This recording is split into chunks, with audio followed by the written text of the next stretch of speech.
இதயம் wishes you a very happy new year.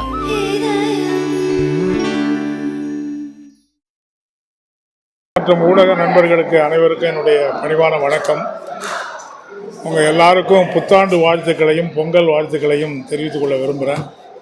நிச்சயமாக இந்த புத்தாண்டு தமிழ்நாட்டில் உழைப்பாளி மக்கள் நடுத்தர மக்களுடைய வாழ்க்கையில் மேலும் பல வளர்ச்சிகளை ஏற்படுத்துவதற்கான போராட்டங்கள் நடக்கிற ஒரு சாதி மத ஒடுக்குமுறைகளை எதிர்த்த போராட்டம் நடக்கிற ஆண்டாக ஒரு நல்ல எதிர்காலத்தை ஒளிமயமான எதிர்காலத்தை உருவாக்குற ஆண்டாக இருக்கும் என்பதை ஏற்கனவே நாங்கள் தெரிவிச்சிருக்கிறோம்.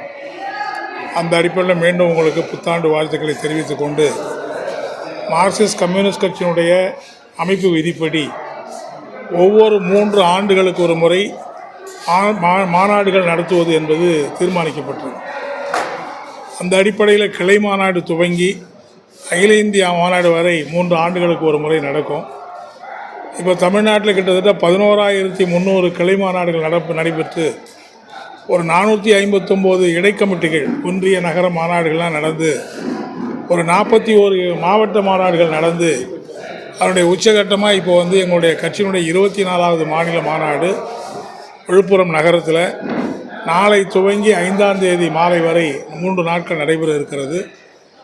இதை ஒட்டி அகில இந்திய மாநாடு மாநில மாநாடுகள்லாம் முடிஞ்ச பிறகு அகில இந்திய மாநாடு வருகிற ஏப்ரல் மாதம் 2ஆம் தேதி துவங்கி 8ஆம் தேதி வரை மதுரையில் நடைபெற இருக்கிறது. இந்த மாநில மாநாட்டுக்கு உங்கள் எல்லாருடைய ஒத்துழைப்போடு விழுப்புரத்தில் நல்ல ஏற்பாடுகள் செஞ்சுருக்கிறாங்க. தமிழ்நாடு முழுவதும் இருந்து எங்களை பொறுத்தவரை மாநாடுகளில் எல்லாரும் கலந்துக்க முடியாது. ஏற்கனவே மாவட்டங்களில் தேர்ந்தெடுக்கப்பட்டிருக்க மட்டும்தான் மாநாட்டில் கலந்து கொள்ள முடியும். அந்த அடிப்படையில் 600க்கு மேற்பட்ட பிரதிநிதிகள் அதில் கலந்து கொள்கிறாங்க. நாளைக்கு மாலை ஒரு பிரம்மாண்டமான செந்தொண்டர் ஊர்வலமும் அதே போல் பிரம்மாண்டமான பேரணி பொதுக்கூட்டம் நடைபெற இருக்கிறது. இந்த அகில இந்திய இந்த மாநாட்டில் எங்களுடைய அகில இந்திய மைய தலைவர்கள் ஒருங்கிணைப்பாளர் தோழர் பிரகாஷ் கரத், அதே போல் அரசியல் தலைமை குழு உறுப்பினர்களில் பிருந்தா கரத், MA பேபி, G ராமகிருஷ்ணன் ஆகிய 4 பேரும் அகில இந்திய மையத்திலிருந்து கலந்து கொள்கிறார்கள். மற்றபடி மாநிலம் முழுவதும் மாநில தலைவர்கள், மாநில குழு உறுப்பினர் எல்லாரும் இந்த மாநாட்டில் கலந்து கொள்கிறாங்க.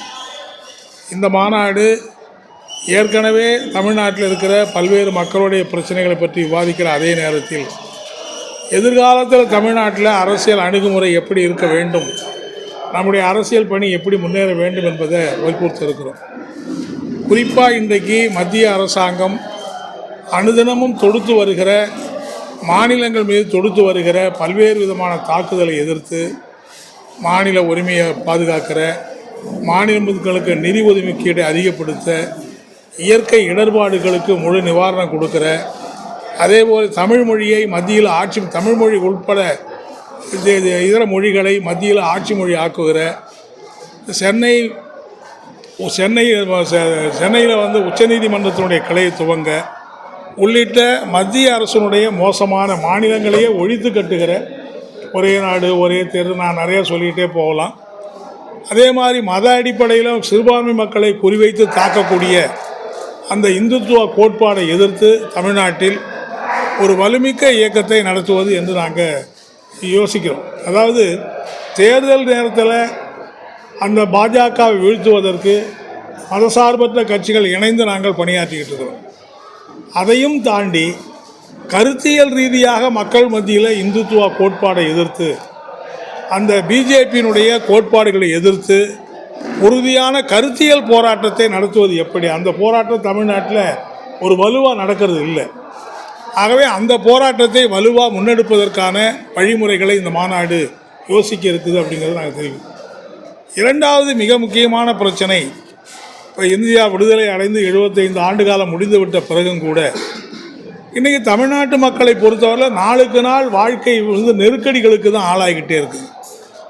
இளைஞர்களுக்கு வேலை இல்லை, வேலையில் இருக்கிறவர்களுக்கு பணி நிரந்தரம் இல்லை, சமூக பாதுகாப்பு இல்லை, பட்டியலின மக்களுக்கு தொடர்ந்து பலவிதமான தீண்டாமை கொடுமைகள் ஒடுக்குமுறைகள் நாளுக்கு நாள் அதிகரிச்சுக்கிட்டு இருக்குது. சாதாரணமாக கிராமங்களில் கோயிலில் வழிபடுவதற்கு கூட அந்த மக்களுக்கு உரிமை இல்லாத மோசமான நிலைமை என்பது தலைவிரித்து ஆடுது. அதே மாதிரி பெண்கள், அண்ணா பல்கலைக்கழகத்தில் கொடுமை உங்களுக்கு தெரியும். பெண்கள் மீது அடுக்கடுக்கான குற்றங்கள், குழந்தைகள் மீது அடுக்கடுக்கான குற்றங்கள் நீண்ட காலமாக இது நடந்துக்கிட்டே இருக்கு. 75வது ஆண்டு சுதந்திரத்தை கொண்டாண்ட பிறகு கூட இதில் ஒரு பெரிய மாற்றம் வந்துட்டு தான் சொல்ல முடியாது. அதே மாதிரி விவசாயிகள், தொழிலாளிகள், மக்களுடைய வாழ்வாதாரம் எல்லாருமே பாதிக்கப்பட்டது. எனவே இதுக்கு உண்மையான மாற்று என்று வருகிற போது ஒரு இடதுசாரி மாற்றத்தை நோக்கி மக்கள் திரள வேண்டும் என்கிற அடிப்படையில் ஒரு இடதுசாரி கொள்கைகளை மக்கள் மத்தியில் வலுவாக எடுத்து செல்வதற்கும் அதன் மூலம் ஒரு இடதுசாரி பாதையை வலுப்படுத்துவதற்கான வழிகளை நாங்கள் என்ன செய்வது என்பதை இந்த முறை இந்த மாநாட்டில் ஆலோசிக்க இருக்கிறோம். அப்படிங்கிறது தான் பிரதானமாக நம்ம செய்ய பாதிக்கிறோம். முறைப்படி எங்கள் மாநாட்டில் மாநில குழு, மாநில செயல்மன்றதெல்லாம் தேர்தல் என்பதும் நடக்கும். அந்த அடிப்படையில் இந்த மாநாடு 5ஆம் தேதி மாலை இறுதி செய்யும். நாளை நடக்கிற மாநில பொதுக்கூட்டத்தில், பெரிய பொதுக்கூட்டத்தில் தோழர் பிரகாஷ் கரத்து, எம்ஏ பேபி மற்றும் மாநில தலைவர்கள் எல்லாரும் பேச இருக்கிறாங்கிறத நான் தெரிவிச்சுக்க விரும்புகிறேன்.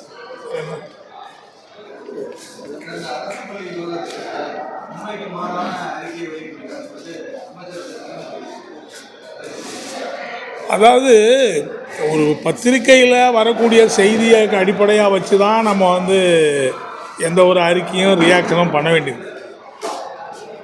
அப்போ அந்த செய்தி என்ன சொல்லுதுன்னா, இது மாதிரி அரசு பள்ளிகளை தத்து கொடுத்துருவாங்க அப்படின்னு சொல்லி செய்தி வருது. அப்படியானா அவர் என்ன பண்ணணும், செய்தி போட்டவங்க எப்படி போட்டாங்கன்னு அவங்ககிட்ட தான் கேட்கணும். நாங்கள் அந்த செய்தியை தானே அடிப்படையாக, ஏன்னா இந்த செய்தி வந்த உடனே தமிழக அரசு அமைச்சர் அந்த செய்தி தப்புன்னு மறுத்திருந்தால் நாங்கள் ஒன்றும் சொல்ல போகிறது கிடையாது. அந்த செய்தியை அரசு மறுக்காத போது எங்களுக்கு வேறு வழி என்ன இருக்குது?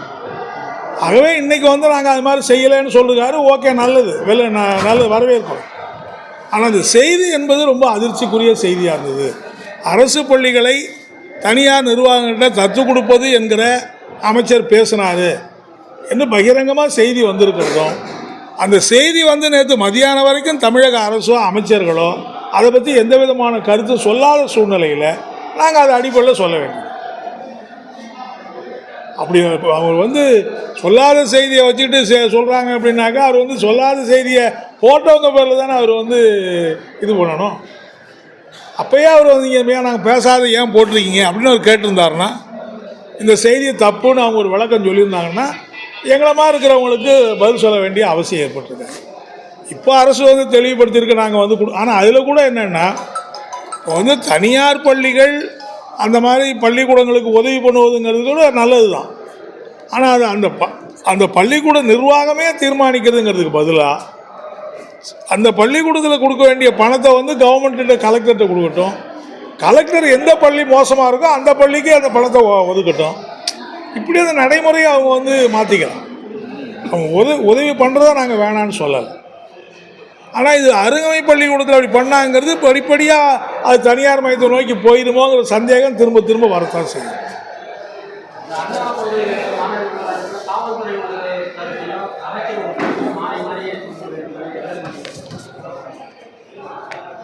இல்லை, அதில் இந்த சம்பவம் ரொம்ப கொடுமையானது.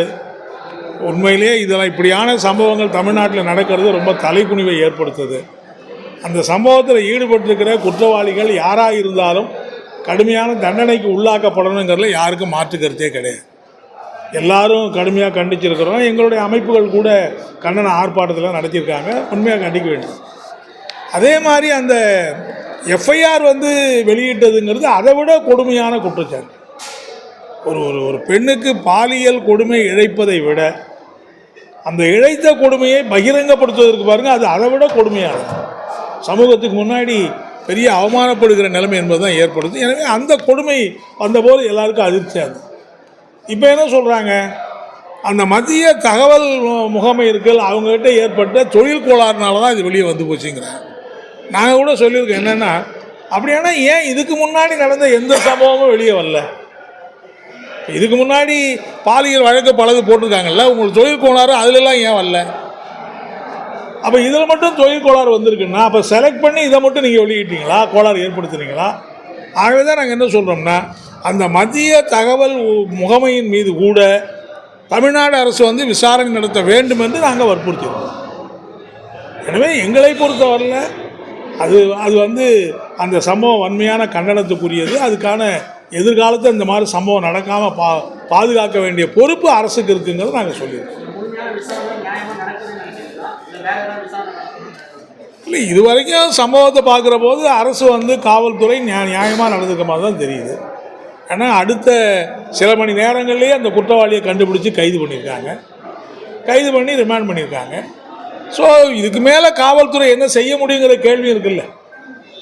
ஆகவே அந்த விசாரணை அதில் காவல்துறை தாமதப்படுத்தியதாவோ அல்லது வேணும்னே திட்டமிட்டு வேற ஒன்று செஞ்சாங்கன்னு சொல்கிறதுக்கு வாய்ப்பு இல்லைங்கிறது தான் நாங்கள் சொல்ல விரும்புகிறோம்.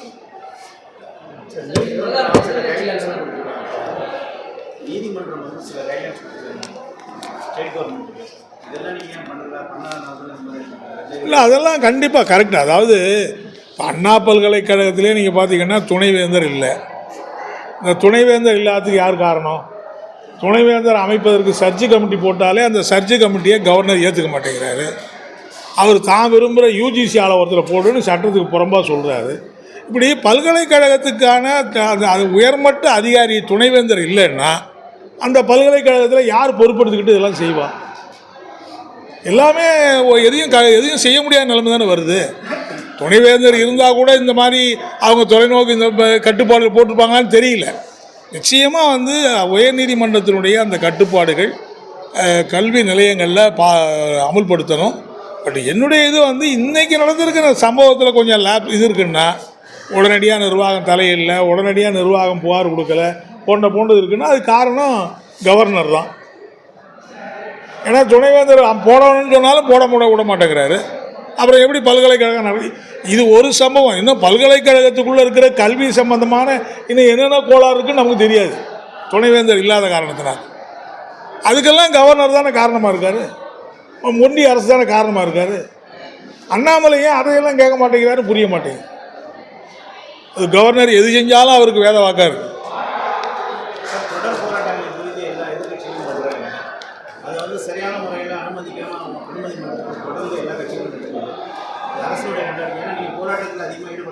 இல்லை, எங்களை பொறுத்த வரையில் வந்து தமிழக காவல்துறை இந்த மாதிரி ஜனநாயக ரீதியாக நடத்தக்கூடிய ஆர்ப்பாட்டங்களையோ போராட்டங்களையோ ஊர்வலங்களையோ திருமுனை கூட்டங்களையோ அனுமதி கொடுக்காம அதை வந்து தடை பண்ணுறதோ அனுமதி கொடுக்காமல் ரத்து பண்ணுறதோ அவங்கள கைது பண்ணுறதோ தேவையற்றது மட்டும் இல்லை, அது வந்து அரசியல் சாசனத்தினுடைய அடிப்படை உரிமைக்கே விரோதமானது. ஏன் நாங்கள் வந்து முதல்ல பார்த்து பேசலாம்னு தான் இருக்கோம்.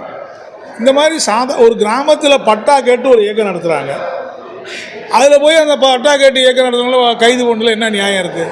நாளைக்கு குடிநீருக்காக மக்கள் போராடுவாங்க, ரோடுக்காக மக்கள், அரசியல் கட்சிகள் மட்டும் இல்லை பல்வேறு அமைப்புகள் நடத்தக்கூடிய போராட்டத்துக்கு இந்த தடை போட்டுறதுனால அனுமதி கொடுக்காததுனால என்ன ஆகிட போகுது? என்னுடைய அபிப்பிராயம், நீங்கள் அனுமதி கொடுக்காததுனால அது மீடியா அட்டென்ஷன் அதிகமாக போகுதே தவிர நீங்கள் அனுமதி கொடுக்காம மீறி நடக்க அப்புறம் போலீஸுக்கு அவங்களுக்கு தள்ளுமுள்ளியாவ அது வந்து பொதுஜன ஈர்ப்புக்கு மேலும் வலு சேர்க்குதே தவிர ஆர்ப்பாட்டம்னு போய்கிட்டே இருப்பாங்க. எதுக்கு அதை போய் தடை பண்ணணும்? ஆகவே அது அவசியம், அது செய்யக்கூடாது என்பது தான் எங்களுடைய. எதிர்கட்சியில் வந்து அரசியலாக சென்னை உயர்நீதிமன்ற நீதிபதியை வந்து கண்டனம் இதை வந்து பெண்களுக்கு பாதுகாப்பில் வந்து கவனம் செலுத்தலாம். ஆனால் இது வந்து அரசியலாக இல்லை, அது கரெக்டான இதுதான். அதாவது நடந்த சம்பவத்துக்கு வந்து எல்லாத்தையுமே, அதாவது திமுக ஆட்சியை தூக்கி எறிகிற வரைக்கும் நான் காலில் செருப்பு போட மாட்டேன்னு ஒருத்தர் சொன்னார்னா அப்போ அவருடைய நோக்கம் என்னவா இருக்குது?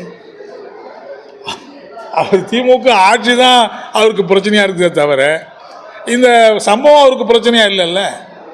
ஆகவே அது தவறு. அதாவது சம்பவம் நடந்திருக்குன்னா சம்பவத்தை கண்டிக்கலாம். நான் அண்ணாமலை கண்டித்ததை வேண்டான்னு சொல்லலை, அதிமுக கண்டித்ததை வேண்டான்னு நான் சொல்லலை. எல்லா எதிர்கட்சிகளுக்கும் ஒரு சம்பவம் நடக்கிற போது கண்டிப்பதற்கு உரிமை இருக்குது, அதை கண்டித்து இயக்கம் நடத்துவதற்கு உரிமை இருக்குது. ஆனால் அது வந்து நான் என்ன கேட்குறேன், இப்போ அதிமுக ஆர்ப்பாட்டம் நடத்துகிறாங்க, நல்லது. ஏன் பொள்ளாச்சி சம்பவம் இதை விட மோசமாக நடந்தது, அப்போ அன்றைக்கி ஏன் நீங்கள் ஆர்ப்பாட்டம் நடத்தலை? அந்த பொள்ளாச்சியில் உண்மையான குற்றவாளியை கடைசி வரைக்கும் நீங்கள் கைது செய்ய மறுத்தீங்களா? ஏன் கைது செய்ய மறுத்தீங்க? இன்றைக்கி வந்து சம்பவம் நடந்த அடுத்த ஒரு 10 மணி நேரத்தில் குற்றவாளியை கைது பண்ணுறாங்க. நீங்கள் 10 மாதங்கள் ஆனாலும் கைது பண்ணலையே. அன்றைக்கி என்ன எங்கே போயினீங்க? அதிமுக எங்கே போனீங்க? ஆகவே நடக்கிற சம்பவத்தை தங்களுக்கு ஒரு அரசியல் ஆதாயத்துக்கு பயன்படுத்துவது என்பது நியாயமானதல்ல. அது இந்த சம்பவம் நடக்காமல் இருக்கணும், பாதிக்கப்பட்டவங்களுக்கு ஒரு பாதுகாப்பு கொடுக்கணும், எல்லைக்குள்ளே நடத்துறது நல்லது.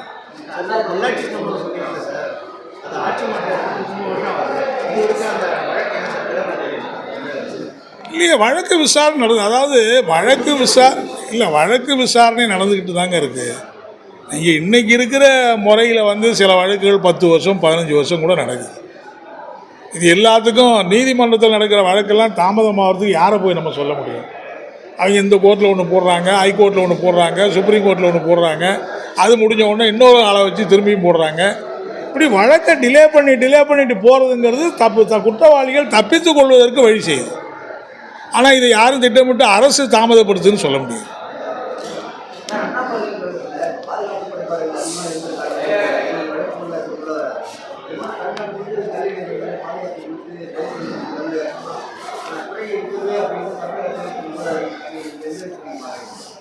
இல்லைங்க, அதாவது எந்த ஒரு சம்பவமும் நடந்த பிறகு தான் நமக்கு அது மேலே ஒரு கவனம் வருது.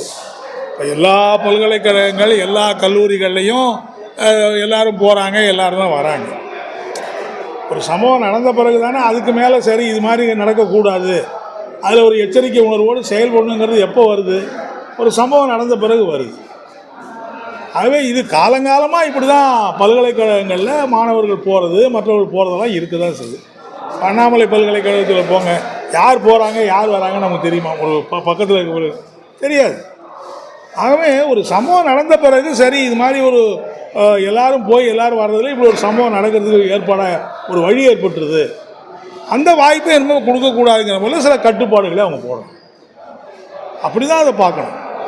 அது ஏதோ இந்த ஆட்சி வந்த பிறகு தான் இந்த மாதிரி நடக்குதுன்னு அர்த்தம் கிடையாது. காலங்காலமாக இப்படி தான் நடந்துருக்கு. நல்லதுங்க.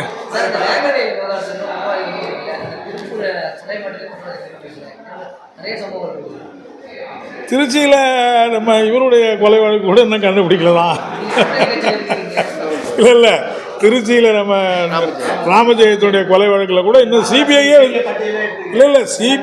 விசாரிச்சுக்கிட்டு இருக்கு. அதாவது நம்ம லோக்கல் போலீஸ் மட்டும் இல்லை, சிபிஐயே விசாரிச்சுக்கிட்டு இருக்கு. இன்னும் குற்றவாளியை கண்டுபிடிக்கல. நம்ம என்ன பண்ண முடியும்? நம்ம சிபிஐ விசாரிக்க வேணாம்னு சொல்ல முடியுமா? இல்லை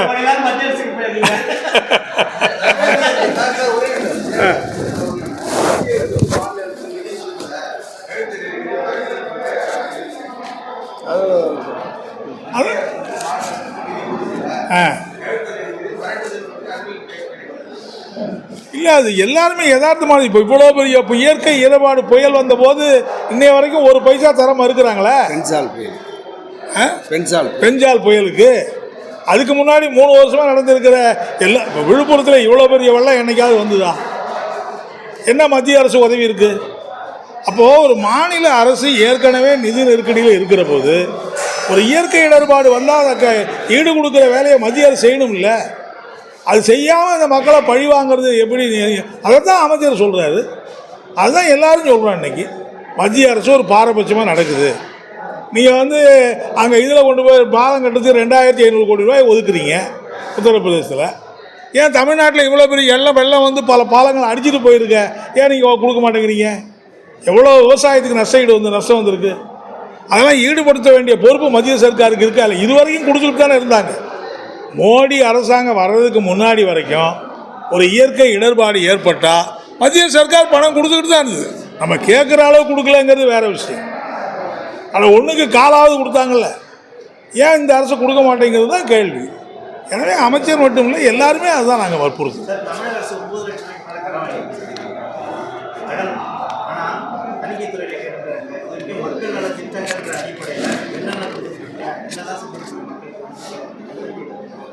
அதாவது மத்திய அரசு உரிய பங்கீடு நிதி கொடுக்காத போது இப்போ ஜிஎஸ்டி முடிஞ்ச பிறகு அதுக்கு மானியம் கொடுத்துக்கிட்டு தாங்க. அந்த மானியத்தை 22ஆம் ஆண்டுலேயே நிறுத்திட்டாங்க.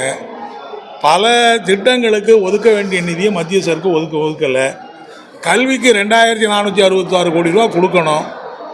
அது தேசிய கல்விக் கொள்கை நீங்கள் அமலாக்கலங்கிறனால கொடுக்க மாட்டேங்கிறாங்க.